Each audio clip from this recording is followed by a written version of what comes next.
క్రైస్తవులు ఏదైనా సహించగలగాలి, ఎవరినైనా ప్రేమించగలగాలి, ఏదైనా ఓర్చుకోగలగాల, ఎక్కడైనా కానీ మనం నిలబడగలగాల. అదే క్రీస్తుకు సాదృశ్యం.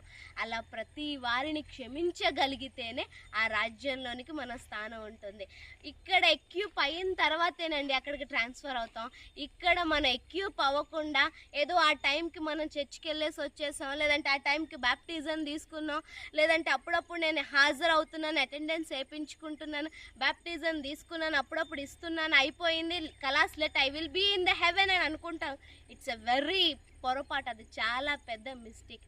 ఇక్కడ కంప్లీట్గా నేను అన్న స్వభావం పోవాలి, నేను అన్న గుణం పోవాలి, నాకు ఉన్న తత్వం అన్నది నలిగిపోవాలా, క్రీస్తు హ్యాబిటేషన్స్ రావాలా, క్రీస్తు గుణాలు రావాలా, క్రీస్తులాగా జీవించగలగాల, క్రీస్తులాగా క్షమించగలగాల, క్రీస్తులాగా ప్రేమించగల.